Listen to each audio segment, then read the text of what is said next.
welcome back to the Deep Dive. Okay, today we're tackling something really fundamental for, well, any business, really. How do you get a real handle on operational efficiency and productivity fast? Exactly. And we're not talking about, your personal to-do list apps. No, this is the serious stuff. We're diving into the science of work study. It's like industrial engineering. Mm-hmm. We're really focused on how labor and processes actually work, or sometimes don't work. Right.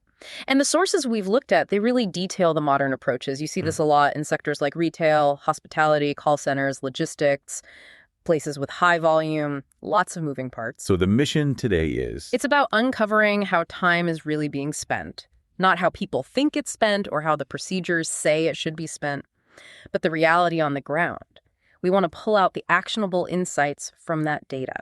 And just as a little teaser, one of the big things that jumps out is that productivity problems, they're often not about lazy workers. They're baked into the structure. Oh, absolutely. And specifically, we found data showing many managers, especially outside those big flagship locations, spend, shockingly little time actually managing people. We'll definitely get into that leadership paradox. That sounds crucial, especially for keeping good people. It really is. Big retention issue often. But first, I think we need to understand how they figure all this out, the methodology. Right. You mentioned it's structured. Yeah, it usually breaks down into 3 levels, kind of like zooming in. You start broad, then get more and more granular. Okay, let's start broad then. Level 1, what's the big picture it gives a manager? So level 1 is what we call the team-wide efficiency study. Think of it as the top-line diagnostic. It's usually done over a decent period, like a full 7-hour shift or workday. And it's looking at the whole team. The whole team, yeah. Yeah. It's capturing what activities are happening when customer demand hits, basically creating a baseline map of where resources are going. So it's more than just clocking in and out. What kind of picture does it paint? Well, yeah, it's not just hours worked. Critically, it splits that time out. How much time is spent genuinely interacting with customers? How much on essential back office or operational tasks? And the third bit. And this is often the eye-opener. How much time is non-value add or NVA? Basically, downtime, lost time. Okay. So that straight away shows you where there might be slack or maybe where people are just waiting around. Precisely. It gives you that internal picture first, but then comes the benchmarking. Right. Comparing it to others. That must be powerful. Hugely. The L1 data gets compared against this massive database from similar businesses, similar sectors.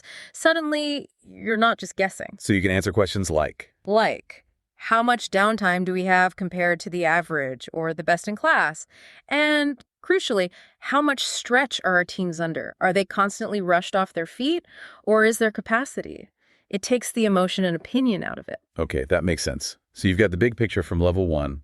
Where does level 2 take you? Level 2 gets more specific. It's the task activity study. Now we're zooming in on core tasks end to end. So like thing it takes to process an order or check a guest in? Exactly. But it's not just the total time.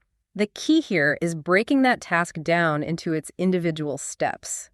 The elemental level. Why break it down so small? Because that's where you find the opportunities. You see exactly which step is taking too long, which part could maybe be automated, or, maybe a step that could be cut out altogether. Do you have an example of where that really makes a difference? Oh, definitely. Think about warehouses, logistics, picking items.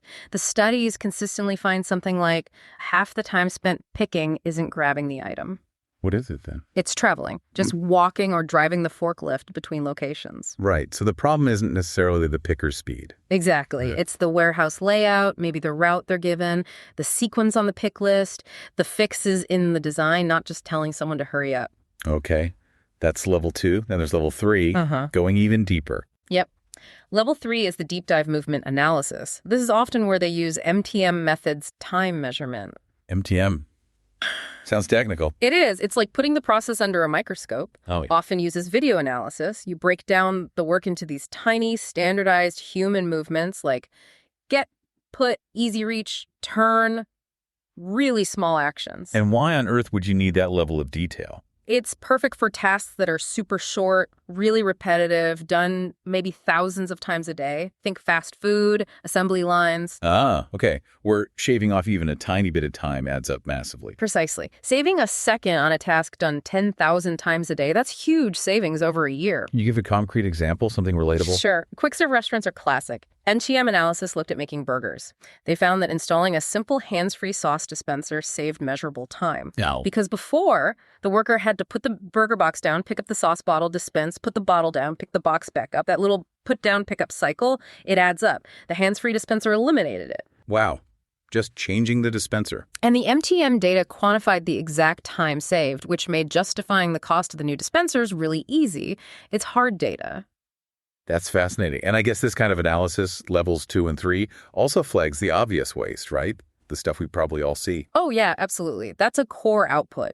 Things like double handling stock, picking it up, putting it down, picking it up again later, adds time, risks damage. What else? Or you see this everywhere. Self-checkout tills. They spit out receipts, and maybe 80% of people just leave them there. Why are we printing them? It's ink, paper, machineware. Good point. Or using handwritten lists for things. Right. Paper fill-up lists on a shop floor instead of using a handheld device linked to a central system. These things seem small, but they're measurable inefficiencies. Structural waste. That level of detail is amazing. But, okay, let's shift gears a bit. Because you said the biggest insights often come down to the people, especially leadership. You called it the leadership paradox. Here's where it gets really interesting. Yeah, this is often the most surprising finding for businesses.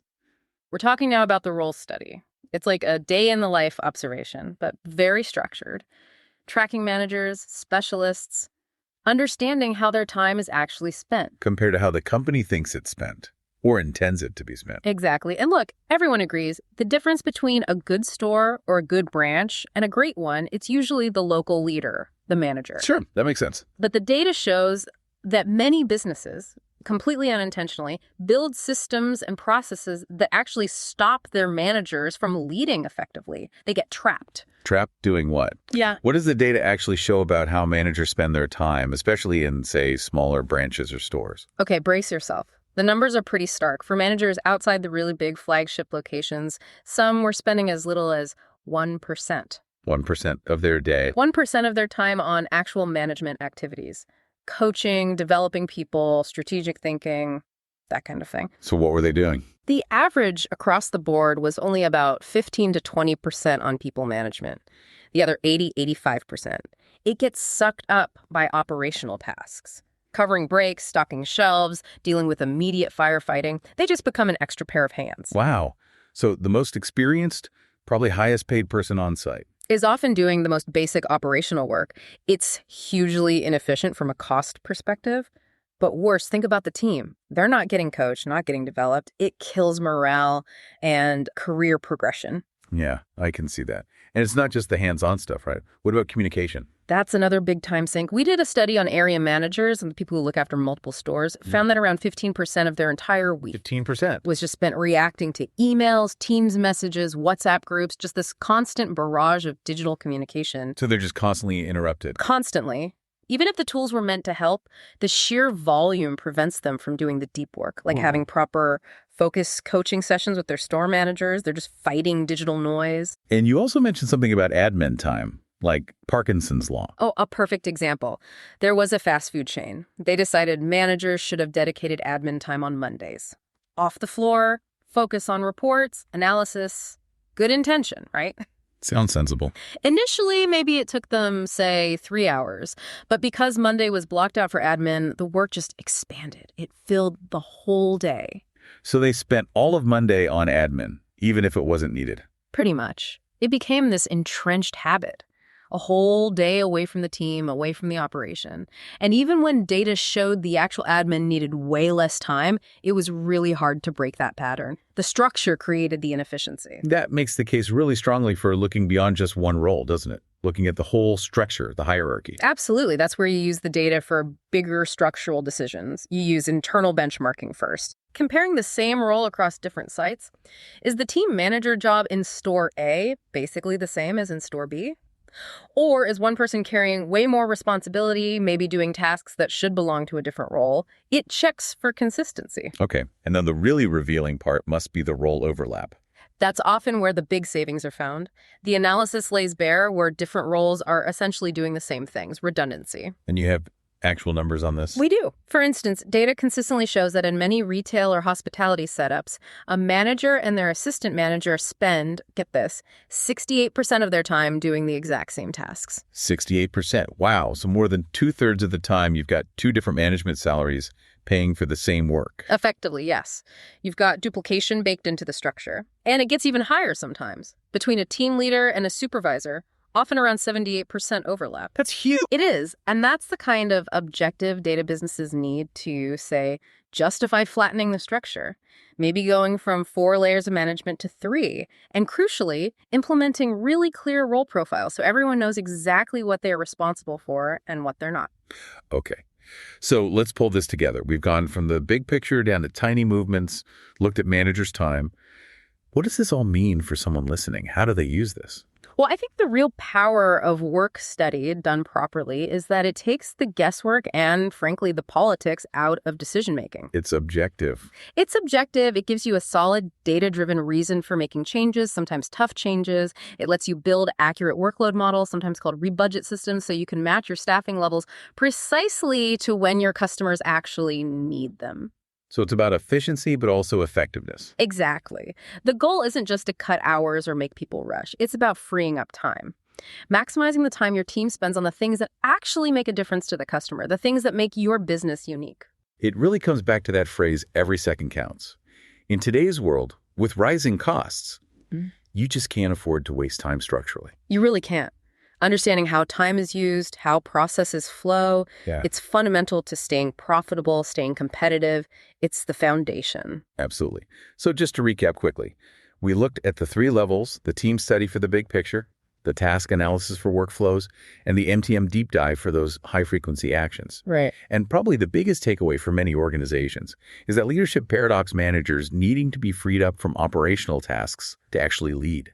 Definitely a major finding. So maybe here's a final thought for you to chew on based on that data. Go for it. If we know that, say, a manager and assistant manager are spending 68% of their time doing identical tasks and area managers are drowning in emails, ask yourself this.